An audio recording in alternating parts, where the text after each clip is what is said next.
Good morning friends. మనకి మళ్ళా ఫిబ్రవరిలో డిఎస్సి నోటిఫికేషన్ ఉంటుందని చెప్పారు. ఇది నా దగ్గర ఉన్న ఎస్ఏ బయాలజీ సిలబస్ ప్యాటర్న్ ఏమున్నాయో చూద్దాము.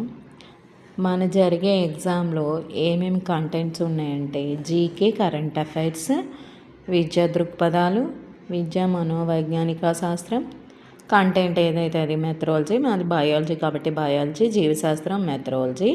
మిగతా 20 మార్క్స్ మనకి టెట్ వెయిటేజ్ మార్క్స్ కలుస్తాయి. ఈ 5 సబ్జెక్ట్స్ కలిపి 80 మార్క్స్కి ఉంటాయి. 160 బిట్స్ ఉంటాయి. జీకే, కరెంట్ అఫైర్స్ 10 మార్క్స్కి, అండ్ విద్యా దృక్పథాలు 5 మార్క్స్కి, విద్యా మనోవైజ్ఞానిక శాస్త్రం 5 మార్క్స్కి, కంటెంట్ మన బయాలజీ కంటెంట్ మొత్తం 40 మార్క్స్కి, మెథడాలజీకి 20 మార్క్స్.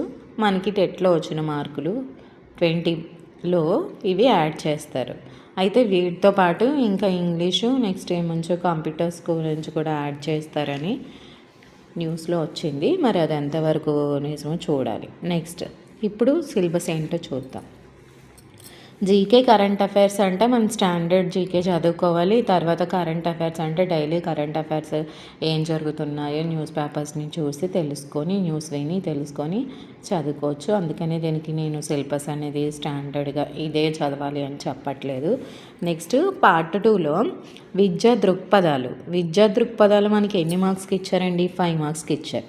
అందులో ఏమేమి చదవాలి అంటే ఫస్ట్ చాప్టర్ విద్య యొక్క చరిత్ర, అంటే భారతదేశంలో విద్య యొక్క చరిత్ర, దాని యొక్క అర్థము, నిర్వచనాలు, వివిధ కాలాల్లో విద్య అనేది ఎలా ఉంది, పూర్వకాలం, జైన, ఉత్తరవేద కాలం, మధ్యయుగం, బౌద్ధకాలం, ఇక్కడ విద్యా రకాలు ఉంటాయి కదా మనకి అది. నెక్స్ట్ స్వాతంత్రానికి ముందు విద్యా కమిటీలు ఎలా ఉన్నాయి, తర్వాత స్వాతంత్రానికి ముందున్న విద్యా కమిటీలు ఏంటంటే వుడ్స్ డిస్పాచ్, హంటర్ కమిషన్, హాజర్డ్ కమిషన్ అండ్ సార్జెట్ కమిటీ.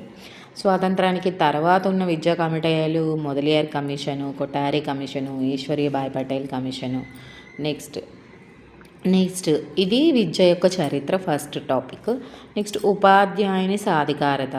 ఆ ఉపాధ్యాయుని సాధికారత అంటే ఏంటి, ఉపాధ్యాయుని సాధికారతను ప్రభావితం చేసే అంశాలు ఏంటి, ఆ ఉపాధ్యాయుని ప్రవర్తన నియమావళి, ఉపాధ్యాయుని ప్రేరణ ఎలా ఉండాలి.